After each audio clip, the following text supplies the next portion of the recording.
Boa tarde, minhas irmãs e meu irmão. Boa tarde aos irmãos lá de Moçambique. Nós damos as boas-vindas em nome de Jesus Cristo e continuamos hoje o nosso estudo na carta de Romanos. Eu gostaria de ler a introdução do assunto no capítulo 8 de Romanos. Não está aí não. No capítulo 8 eu não escrevi aí no resumo não. Depois é que eu vi que poderia introduzir pelo capítulo 8. Então, no capítulo 8 da carta aos Romanos, eu vou ler o versículo 1 e o versículo 2 e o versículo 10. Esse capítulo 8 da carta aos Romanos trata da nova vida debaixo da graça, segundo o Espírito de santidade e adoção. Ou seja, depois que a gente chega a Cristo, a gente recebe uma nova identidade, que não era a nossa identidade antes. Então, é daquele que vive debaixo da graça do Senhor. Então, o apóstolo Paulo diz o seguinte: portanto, agora, nenhuma condenação há para os que estão em Cristo Jesus, que não andam segundo a carne, mas segundo o Espírito. Ou seja, não andam segundo os ímpetos da natureza humana, mas segundo o Espírito. Porque a lei do Espírito de vida em Cristo Jesus me livrou da lei do pecado e da morte. Então, a lei do Espírito de vida em Jesus Cristo nos livrou, ou me livrou da lei do pecado e da morte. Aí ele segue o assunto, mas quando chega lá no versículo 10, ele fala uma coisa que é muito contundente, é muito clara, no sentido da nossa nova identidade. Diz assim no versículo 10: e se Cristo está em vós, o corpo, na verdade, está morto por causa do pecado, mas o Espírito vive por causa da justiça. Então, na verdade, tudo aquilo que Jesus Cristo falou e o que o apóstolo Paulo fala de maneira sistemática e muito clara, é que, na verdade, esse nosso corpo, como ele é simplesmente a tenda do Espírito, né? O nosso corpo é o templo do Espírito Santo. Então, o que acontece? O corpo, ele já está degradado, ele já está prejudicado, vamos dizer assim, né? Por causa do pecado. Então, a gente até tocou nisso naquele dia, mas é interessante a gente enfatizar isso, porque eu acho que vai ter mais gente vendo esse vídeo e talvez eu não tenha sido muito claro naquele dia. Que o assunto é o seguinte: quando a gente está em Cristo, a gente recebeu vida espiritual. Antes de chegar a Cristo, a gente era espiritualmente morto, ou seja, separado de Deus, ninguém tem vida espiritual. Então, o que acontece na prática? Aquele corpo, que é o corpo que foi gerado no pecado, é um corpo que passou por todos os problemas que passa durante a vida. Na verdade, se a gente for ver direitinho, a gente não espera muito desse corpo, porque está lá, o corpo está morto. Quer dizer, ele, da maneira como era suposto do nosso corpo ser, ficou prejudicado por causa do pecado. Por que razão? Quando Deus nos criou, aliás, eu estava vendo isso hoje para um outro assunto que eu estava estudando. Quando Deus nos criou, Ele nos criou à imagem dEle e de Cristo, a imagem dEle e a semelhança. E Ele não criou a gente para a gente morrer. Acho que eu já falei isso um dia desse aí, não sei se foi numa mensagem ou se foi no estudo bíblico. A gente não foi criado para morrer. Do plano de Deus, a gente era para estar em relacionamento perto, vivendo, caminhando com o Senhor para sempre. Aí, o que acabou com o nosso corpo, não só com o nosso corpo, mas com a nossa vida espiritual, foi o pecado que nos separou de Deus. Aí veio Jesus com o propósito de nos reconciliar com Deus, e aí a gente ganhou vida espiritual. Mas se houver alguém nesse mundo que pensa que o corpo vai durar para sempre, né, ou esperar muita coisa do corpo, vai ter uma expectativa frustrada, porque na verdade o que vale é a nossa alma e o nosso espírito. O nosso espírito, né, é imortal, a nossa alma é imortal, isso é que vai ser para sempre. Todas as pessoas que botam uma expectativa na vida em cima da vida terrena, muita coisa fica faltando, porque na verdade a vida mesmo é a vida eterna, que era o plano inicial, que foi recuperado quando Jesus veio para nos salvar. Então, o que está escrito? O próprio apóstolo Paulo, na carta aos Tessalonicenses, diz que no dia do Senhor, todos aqueles que estão no túmulo vão ressuscitar, como Jesus ressuscitou. Ressuscitar quer dizer ganhar um outro corpo. E ganhando um outro corpo é o corpo glorificado, não é mais aquele corpo todo prejudicado e doente, enfim, essas coisas. Então, não é mais o corpo pecador. Exatamente, é um corpo glorificado, não é aquele corpo. Tem gente que pergunta assim, escuta, mas peraí, quando eu for enterrado, os bichos vão comer o meu corpo, o que eu faço para não deixar os bichos comer o meu corpo? Aquele corpo não vai servir para mais nada. Mas, Né? como é que você pode impedir do bicho comer? Exatamente, não pode impedir, até porque aquilo já está em estado de putrefação. Né? Então, o que acontece na prática? Aquele não é o corpo que a gente vai viver para sempre na eternidade. Né?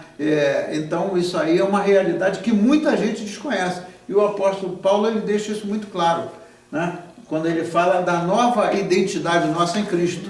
A nova identidade nossa em Cristo, espiritualmente falando, a gente está identificado com Cristo. Mas, corporalmente falando, nós não temos nenhuma identidade com Cristo mais, porque esse corpo, aliás, está escrito lá desde Gênesis, né? Do pó viestes e do pó voltarás. Tem outro grupo de gente que também não entende isso, porque para o pó voltará não quer dizer que a gente vai morrer e vai virar pó de novo, né? Porque a nossa vida é na eternidade. Então isso é muito bonito a gente deixar isso claro na ideia, e eu espero que outras pessoas que vão ver esse vídeo, que na verdade esse vídeo já está lá para entrar na página da rádio no que diz respeito à igreja, porque todos os estudos aos Romanos que nós estamos fazendo vão estar lá disponíveis. Então vai ter muita gente que vai acessar isso, e muita gente que eu espero que tire proveito desse estudo que a gente está tendo aqui, né? Então, o assunto de hoje é a nossa identidade em Cristo. Dá licença. A nossa identidade em Cristo. Sim. Tem que avisar também aí que os que, logicamente, os que estão muito longe não podem, mas os que estão próximos, que aqui é uma igreja fisicamente existe a igreja, e que eles podem vir aqui, não é só ouvir pela rádio. Isso aí vai ser promovido aqui localmente, né? Então, mas isso vai ser promovido aqui localmente. Existe.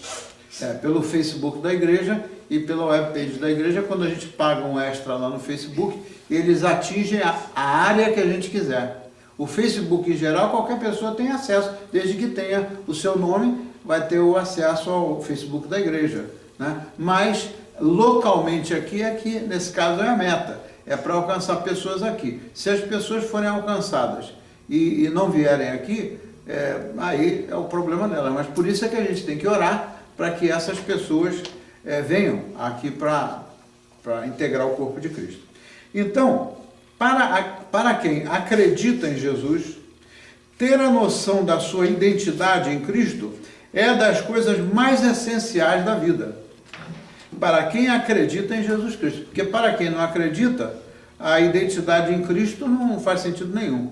Então, ter esta noção da nossa identidade em Cristo é uma das coisas mais essenciais da vida da gente. Isto porque, quando sabemos quem nós somos, quando sabemos quem nós somos em Cristo, aí tudo muda. Quem nós somos antes de Cristo é uma coisa, né? Talvez até isso ficasse muito claro se tirasse a foto de uma pessoa que não está em Cristo e que está passando por amarguras, etc. Você lê na face, no rosto da pessoa, você lê aquela expressão de amargura. Enquanto se você tirar a foto de uma mesma pessoa, dessa mesma pessoa, quando a pessoa, depois que está em Cristo, começa a ter alegria, tudo aquilo que a gente viu na semana passada, aí o que vai acontecer? Vai notar até pelo rosto que nós somos outra pessoa. Então, agora eu alinhei aqui algumas passagens que eu gostaria de abordar.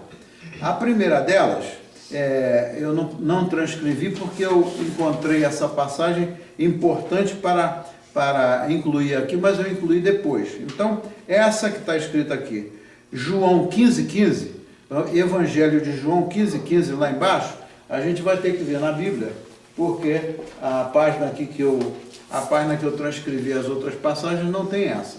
Vamos ver o que tem lá no Evangelho de João. Tem primeiro João 3. Evangelho de João, capítulo 15, versículo 15. Vamos ver lá o que ele diz. Capítulo 15, versículo 15. Muito bem. No versículo 15 ele diz o seguinte. Primeiro eu estava falando dos que estão fora do status de estar em Cristo. Depois ele diz quem nós somos em Cristo. Então, na verdade, é melhor começar do 14. O João 15,14 diz o seguinte: vós sereis meus amigos se fizerdes o que vos mando. Então veja, a nossa condição é de amigo de Jesus Cristo. E depois tem outra passagem que confirma isso. Desde que fizerdes o que eu vos mando. Está muito claro aqui, né? Ele disse lá em outro lugar, acho que foi na primeira carta a João, que disse que os que me amam são aqueles que me obedecem. A obediência faz parte do pacote. Se a gente não obedece, como é que vai dizer que ama a Cristo? Aí o versículo 15 diz assim: já vós não chamareis servos, já vos, ele diz, já vos não chamareis servos, porque o servo não sabe o quê? Não sabe o que faz o seu Senhor. Aqui está Senhor em letra minúscula, porque é aquele conceito de servo, escravo e senhor no nível humano. Mas tenho-vos chamado amigos, porque tudo quanto ouvi de meu Pai vos tenho feito conhecer. Então você vê que até Jesus Cristo ele não fez nada que fosse fora da obediência àquilo que o Pai dele quisesse que ele falasse. O melhor exemplo de obediência é Jesus Cristo, né? Então, aí nós já somos chamados amigos, porque já temos essa condição de sermos chamados de amigos e não de servos. Muito bem. Aí, indo na primeira carta de João, lá mais para trás, capítulo 3, 43, primeira carta de João, do mesmo João que escreveu o Evangelho, 1 João,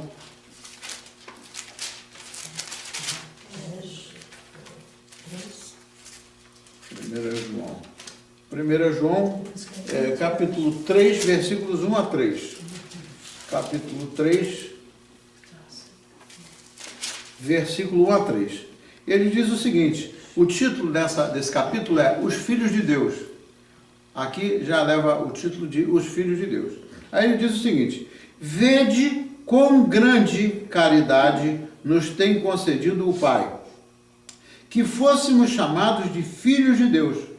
Por isso o mundo nos não conhece, porque o não conhece a Ele.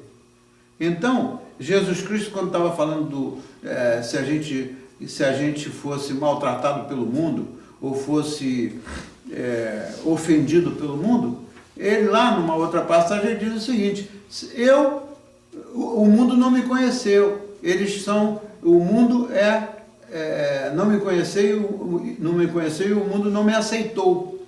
Então, como é que acontece? Se o mundo não aceitou o próprio Salvador, não tem nenhuma novidade se o mundo não gostar da gente ou se não tratar a gente condignamente, porque se eles rejeitaram o que veio para salvar o mundo, né? Então imagina nós. Mas isso não é uma desonra, isso é até um privilégio, né? De a gente ser, nesse particular, se a gente passar por abuso ou por sofrimentos ou coisa dessa ordem, não é nenhum demérito, porque na verdade Jesus Cristo sofreu aquilo que a gente não poderia sofrer. Imagina se a gente fosse lá para ser crucificado. Então, por nós, ele fez o que nós mesmos não seríamos capazes de fazer. Aí ele diz aqui o seguinte: amados, agora somos filhos de Deus, e ainda não é manifestado o que havemos de ser. Por que ele diz que ainda não é manifestado o que havemos de ser? O próprio Paulo, lá na carta aos Romanos, ele diz que agora a gente vê como que por um espelho. A gente não vê o Senhor nitidamente como nós vamos ver face a face no dia que ele voltar.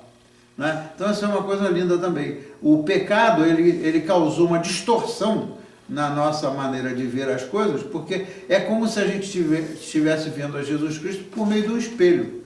Se eu olhar a minha cara no espelho, vai ficar distorcida, certamente. Né? Então, por isso é que ele diz aqui, ainda não é manifestado o que havemos de ser, porque nós estamos em processo de santificação. Só no dia do Senhor é que ele vai nos apresentar ao Pai devidamente prontos, né? Porque naquele dia vai se consumar o trabalho do Espírito Santo de nos santificar se a gente perseverar. Aliás, está escrito lá em Apocalipse que nós devemos perseverar até o fim. Os que perseverarem até o fim serão o quê? Serão salvos. Na verdade, a salvação já está garantida para nós. Né? A salvação é pelo que Jesus Cristo fez por nós, não pelo que a gente faz por nós. Né? Então, a perseverança é outra coisa importante no processo no processo de salvação, que a nossa salvação, nós estamos selados pelo Espírito, como diz a Escritura, mas nós vamos estar prontos, vamos dizer assim, no dia que o Senhor voltar. Aí, lá no versículo 3, ele diz o seguinte: e qualquer que nele tenha esta esperança, olha que coisa linda, qualquer que nele tiver esta esperança, purifica-se a si mesmo, como também ele é puro. Então, a gente se purifica, agora eu me lembrei, tem umas práticas loucas aí no mundo, e tinha alguns índios no Canadá que não eram cristãos, moravam lá na reserva, mas eles não eram cristãos. Eles têm uma prática que eles vão para uma cabana grande, mas debaixo daquela cabana eles botam uma fogueira, fogo, etc. E eles começam a falar com os espíritos, etc. Isso os que não são cristãos. Então o que acontece na prática? Eles fazem aquilo no propósito de se purificarem.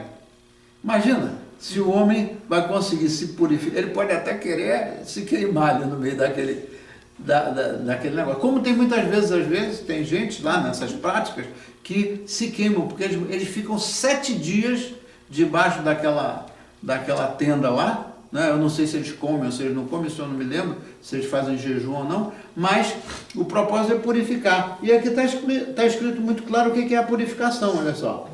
E qualquer que nele tenha esta esperança, a nossa esperança e a nossa fé nele é que nos purifica. Qualquer que tenha esta esperança, purifica-se a si mesmo, mas purifica-se a si mesmo em Jesus Cristo, e não purificando-se por fazer alguma prática no sentido de ficar puro, porque aqui ele está falando pureza do ponto de vista espiritual, né? Do aspecto espiritual, e não tem nenhum procedimento que a gente possa fazer por nós mesmos que vai nos limpar espiritualmente. Muito bem. Aí, depois disso, tem uma outra passagem, a última que não está escrita no papel, que é 2 Coríntios 5,17. 2 Coríntios, dentro dessa mesma ideia aí, dentro dessa mesma colocação. 2 Coríntios 5,17. As demais estão todas escritas naquela folha de papel, mas essas aí eu achei importante incluir de última hora, por isso é que não está lá. Então, 2 Coríntios 5,17. 5,17. Então, muito bem. O 5,17, ele vai dizer o seguinte. 5,17. Ele diz o seguinte. Assim que, olha só, se alguém está em Cristo, nova criatura é. Nova criatura é. As coisas velhas o quê? Já passaram. Já passaram, e eis que tudo se fez o quê? Novo. Eis que tudo se fez novo. Então, o eis que tudo se fez novo aí, também é uma interpretação que tem que ser muito cuidadosa. Eu e nenhum de nós ainda fomos feitos novos porque estamos no processo de purificação. Mas essa imagem é linda, essa colocação é linda. Quando Deus olha para nós, se nós estamos dentro de Cristo, dentro daquela ilustração que eu fiz do envelope, se lembra? A ilustração do envelope, se nós estamos dentro de Cristo, nós estamos totalmente envoltos, o nosso ser está totalmente em Cristo, está dentro de Cristo, se pode se dizer assim, né? Então, quando Deus olha lá do céu para nós, Ele não vê a gente com as nossas impurezas, porque a gente já está em Cristo. Então, dentro do plano de Deus, a gente já está em Cristo. É por isso que Ele diz lá que quem está em Cristo não tem nenhuma, para os que estão em Cristo não tem nenhuma condenação. Por quê? Porque eu já estou puro? Porque Ele, de lá de cima, pela misericórdia dEle, quando Ele vê a gente, Ele vê a imagem de Cristo, porque nós estamos em Cristo. Essa é uma coisa muito linda e é um privilégio muito grande que eu sempre gosto de explorar isso. Agora vamos lá para a primeira passagem que está nessa folha, que é Colossenses, capítulo 3, 1 ao 4. Está lá na folha. Colossenses 3, versículos 1 ao 4. Aí ele diz assim, portanto, já que vocês ressuscitaram com Cristo, procurem as coisas que são de onde? De lá do buraco? Sim. Procurem as coisas que são do alto. do alto, onde Cristo está assentado à direita de Deus. Mantenham o pensamento nas coisas do alto e não nas coisas terrenas. Está vendo? Não tem como misturar as coisas, não tem como fazer um meio a meio, não tem como a gente estar... se a gente genuinamente está em Cristo, não tem como a gente apreciar as coisas de Deus e ao mesmo tempo apreciar as coisas do mundo, né? Não tem como apreciar as coisas do mundo. Então, mantenha o seu pensamento nas coisas do alto e não nas coisas terrenas, pois vocês morreram. Olha só, a visão lá da frente, a visão da eternidade.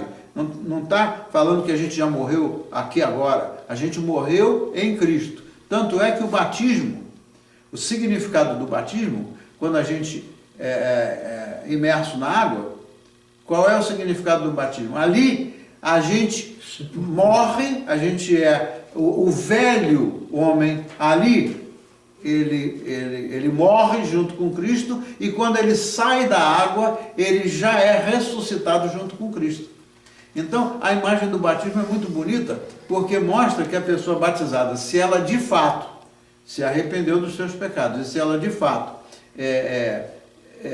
busca ao Senhor Jesus, naquele momento que ele fez a profissão de fé, tanto é que não se batiza ninguém, a menos que a pessoa confesse a Jesus Cristo como Senhor e Salvador, confesse que está arrependido dos seus pecados, etc. Porque também tem muita gente que que é batizado aí como se fosse um ritual. Não se trata de ritual, se trata de uma coisa muito séria, né? Então, com o batismo a gente morreu junto com Cristo para ressuscitar. Quando a gente se levanta, já estamos na visão da eternidade, já estamos ressuscitados junto com Cristo. Por isso é que ele não usa o verbo do futuro, ele usa no passado. Pois vocês morreram e agora a sua vida está escondida em Cristo, com Cristo em Deus.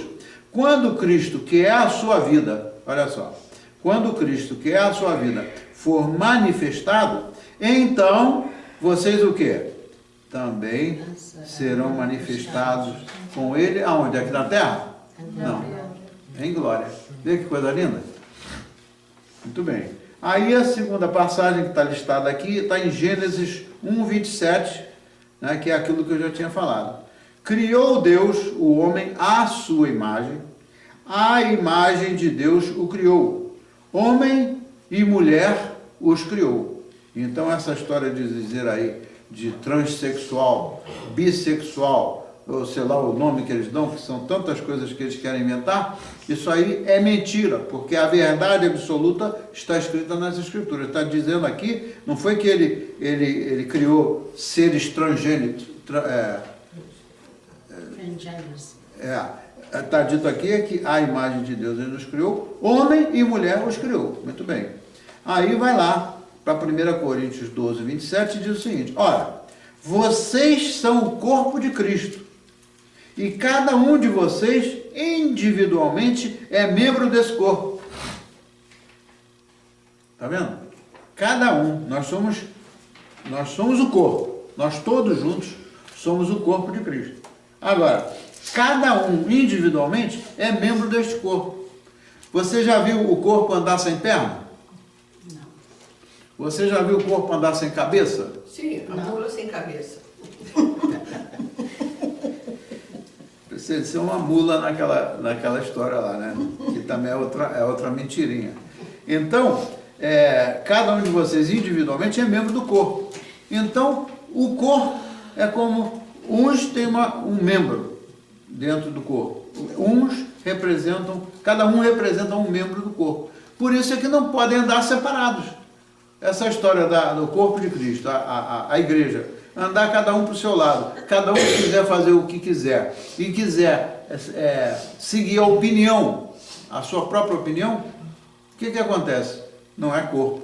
Porque corpo caminha junto, né? E todos têm uma função dentro do... Outra coisa absurda é a igreja nos dias de hoje achar que não existe ninguém que seja útil para fazer nada dentro da igreja. Isso é outra coisa incoerente com as Escrituras. Por quê? Porque está escrito também que a cada um o Senhor deu um dom. A uns ele chamou de evangelistas, a outros de pregadores, a outros para o dom de serviço, a outros para o dom de intercessão, a outros para o dom de profecia, a outros pelo dom, enfim, todos aqueles dons espirituais, Deus distribui os dons espirituais para nós.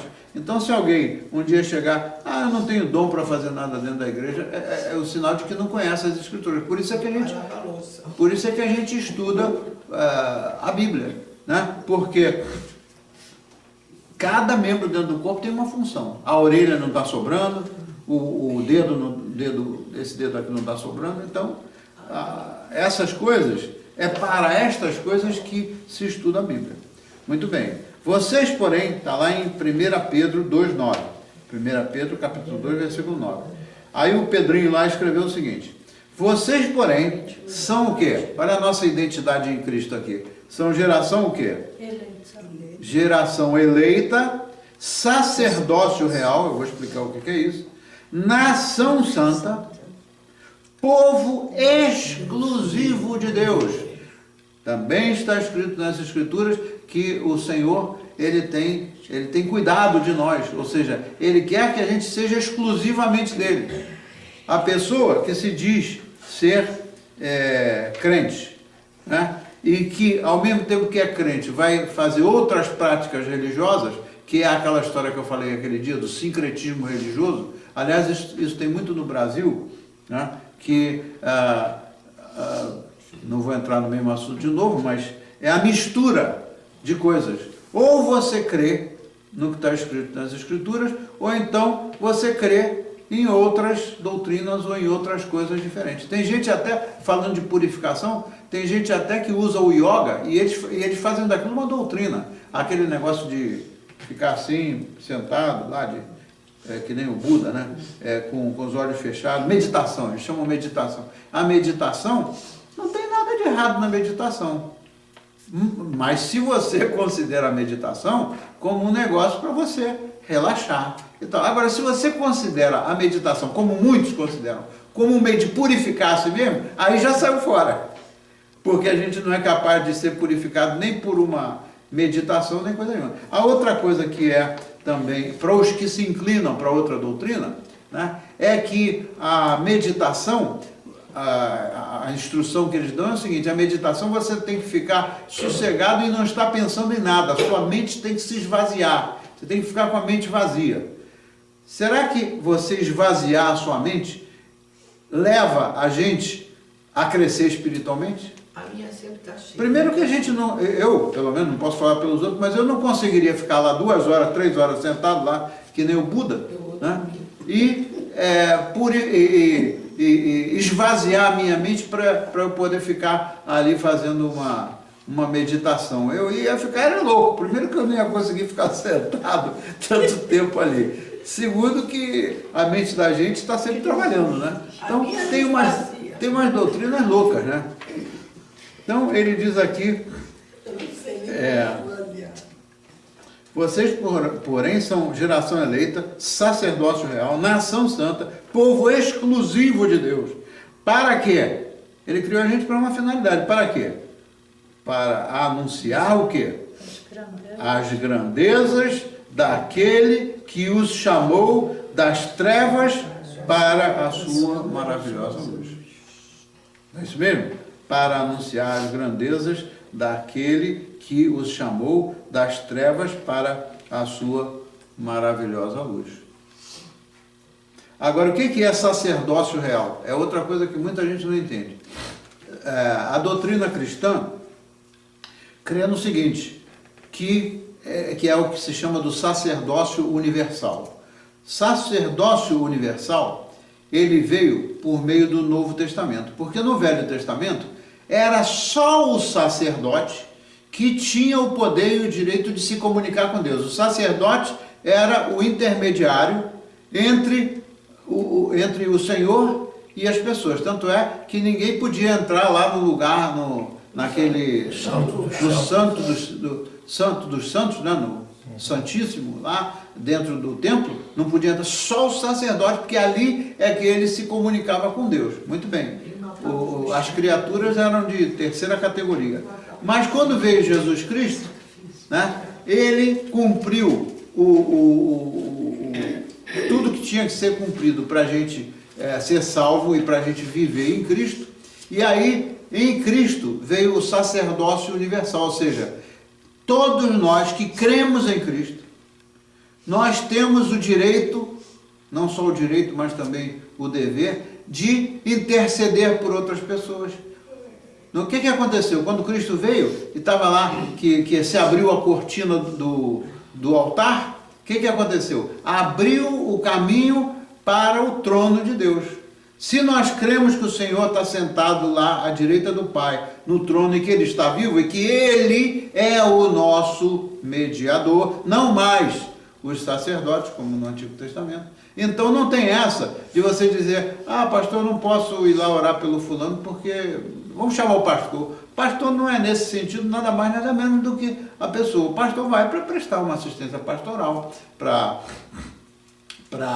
apoiar a pessoa, etc. Mas não que só o pastor tenha a prerrogativa de falar com Deus, né? Isso é o que se chama do sacerdócio universal, que foi implantado com Jesus Cristo. Por isso é que ele abriu o nosso caminho para a gente falar com o Senhor lá no trono.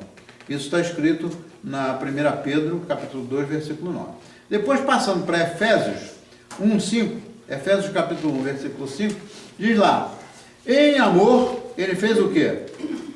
Nos predestinou para quê?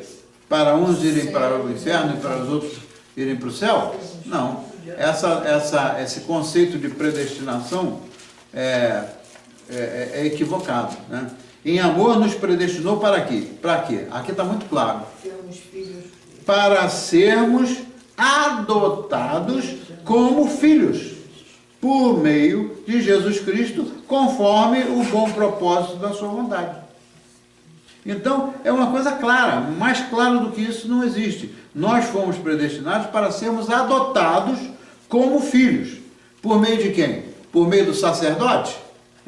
Não, para sermos adotados por meio de Jesus Cristo, conforme o bom propósito da sua vontade. Então, isso aqui esclarece muito, e tem também outra disposição dessa, outro ensinamento desse lá, eu acho que em próprio Efésios, uma outra carta daquelas, que diz o seguinte, que ele predestinou a todos para serem conforme Cristo. Mas ele também nos deu o quê? Livre-arbítrio. Então, o Senhor não vai agarrar ninguém pelo pescoço, né, para dizer assim, você tem que me aceitar. Não. Para isso ele não criou a gente como boneco, criou a gente com livre-arbítrio. Então, o livre-arbítrio permite que uma pessoa, até o último momento da vida, ele rejeite ao Senhor, que ele rejeite a graça de Deus, que ele rejeite o amor de Deus. Então Deus não vai levar ele para o destino final diferente, porque Deus separou esses aqui para ir para o inferno e aqueles outros não. Tem muita gente que sustenta o negócio da predestinação, e aí é que entram as discussões doutrinárias, que eu não vou ficar discutindo aqui, mas é o seguinte, tem muita gente que diz, como o Senhor já sabia desde a eternidade, porque ele é onisciente, né? Ele já sabia, sabia, mas se ele sabia que uns iam aceitá-lo e outros não iam aceitá-lo, não foi porque ele escolheu mandar uns para o inferno e outros para o céu, é porque ele deu à pessoa o livre-arbítrio, e o livre-arbítrio é que, com o livre-arbítrio, o exercício do livre-arbítrio, um aceita, outro não aceita. As coisas de Deus não são impostas pelas forças, né? Ou pela força, são impostas, são colocadas pelo amor. Muito bem. Então, o propósito de Deus é que todos sejam salvos. Tanto é verdade que quanto tempo... Você imagina aqui, falta pouco para a gente terminar, mas eu gosto de fazer essa reflexão. Você imagina aqui o seguinte, tem outras pessoas que contestam o seguinte, o Pedro, toda aquela turma lá da época de Jesus Cristo, né? Inclusive o apóstolo Paulo, que ele nunca encontrou Jesus, mas ele se converteu porque o Senhor alcançou ele, lá na estrada de Damasco. O que acontece? Eles, quando as escrituras começaram a ser escritas, e os evangelhos foram escritos, né, durante o primeiro século, depois de Cristo, até a morte de Cristo não tinha evangelho escrito. Só foi no primeiro século que foi, o cânon foi escrito. Foi escrito por pessoas que tinham acompanhado o Senhor e cada um deles escreveu, mas todos eles escreveram aquilo que Jesus Cristo tinha ensinado. Nenhum ali botou uma vírgula a mais ou uma vírgula a menos. Eles passaram ou escreveram, ou colocaram em forma escrita, como foi da vontade de Deus, né? Que aquilo que o Senhor ensinou, que passasse para os demais. Então, se foi dessa maneira, né, como é que você poderia imaginar, por exemplo, suponha que algum daqueles lá ainda fosse vivo. É um absurdo pensar, mas não importa. O fato é que eles lá, naquela época, durante o primeiro e o segundo século, pelo menos durante o primeiro e o segundo século, depois eu não tenho detalhes, muitos detalhes sobre a história da igreja, mas a história da igreja é um negócio interessante da gente estudar um dia aqui. Pelo menos durante o primeiro e o segundo século, né, como Jesus falou para eles assim, eu vou para o Pai preparar uma morada e volto.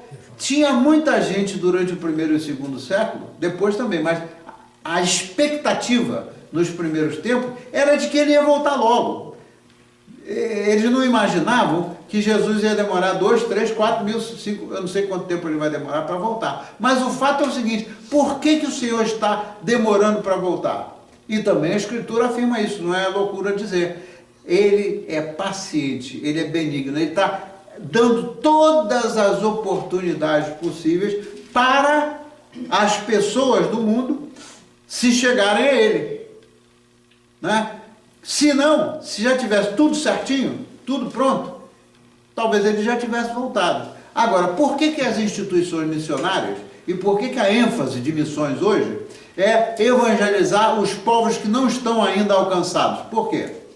Porque também está escrito que quando este evangelho for levado a toda a criatura, a todas as tribos e nações, aí é quando ele vai voltar. Então você vê a misericórdia de Deus, ele não quer eliminar ninguém.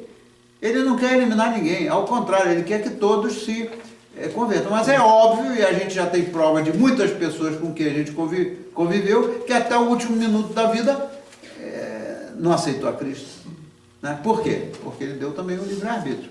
Muito bem, então vamos ver a última passagem aqui, que está em 1 Coríntios 6, 19 e 20. Diz o seguinte, acaso não sabem que o corpo de vocês é santuário do Espírito Santo, que habita em vocês? Acaso não sabem que o corpo de vocês é santuário do Espírito Santo, que habita em vocês, e que lhes foi dado por Deus, né? O Espírito Santo nos foi dado por Deus, e que vocês não são de vocês mesmos? Olha só, não tem nada, se a gente procurar, se a gente tiver dúvida de alguma coisa acerca da vida da gente, está tudo que a gente precisa está escrito lá. Né? Então ele diz, e que o Espírito Santo lhes foi dado por Deus, e que vocês não são de vocês mesmos. Vocês foram comprados. Foi o quê? Foi barato? Por alto preço. Por alto preço. Portanto, glorifiquem a Deus com o seu próprio corpo.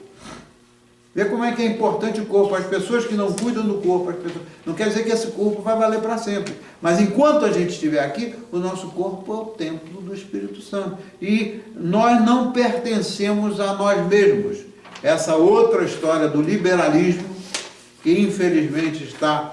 E a coisa está correndo numa rapidez tão grande, né? Esses absurdos todos, no Brasil, aqui, em toda parte, né?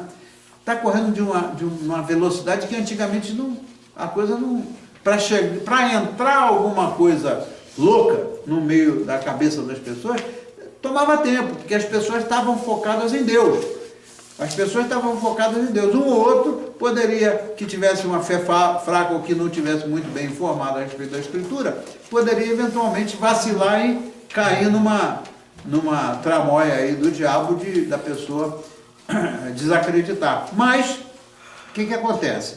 O que acontece é que nós não pertencemos a nós mesmos. Dizer, eu faço da minha vida o que eu quiser, você não me venha a falar de Deus, porque eu não quero saber disso, eu faço da minha vida o que eu quiser. Está absolutamente atestando a ignorância das Escrituras. Porque nós não pertencemos a nós mesmos, nós fomos comprados por um alto preço. Senão o sacrifício de Jesus seria o quê? Seria uma brincadeira? Ele não veio aqui para brincar, não é isso mesmo? Então somos comprados por alto preço. Portanto, se pertencemos a Ele, não vamos nos imaginar, né, de bater no peito, e como muita gente faz, dizer, eu faço o que eu quiser, isso não é problema. Olha, pai, olha, mãe, isso não é problema seu, eu faço o que eu quiser. Tem uns até que se arvoram o direito de esperar até fazer o dia de 18 anos para depois dar um tchau para o pai e para a mãe. Quer dizer, nós estamos aqui na sociedade ocidental que eu estou falando, lá na África é diferente. Lá na África a cultura é totalmente diferente. Né? Mas imagina, a gente vê o que passa aqui, que às vezes muitos filhos estão contando os dias para se tornarem maiores, para dar um tchau para o pai e para a mãe, um tchau não. A África está assistindo, melhor não falar muito, senão eles vão aprender o que não deve. Lá a cultura é diferente. Pois é. Então, eu tenho uma pergunta a fazer. Sim, diga. Fala alto. Eu não sei se é bom. Senão eu não escuto.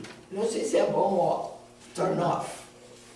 Bom, então vamos orar para terminar? Então, vamos. Porque se é um negócio conveniente, muito bem. Se não é, vamos orar então. Senhor, nós te agradecemos por esse tempo em que estamos estudando a sua palavra, porque queremos aprender de ti, queremos aprender e que a nossa vida, desejamos que a nossa vida seja transformada pelo poder do seu amor.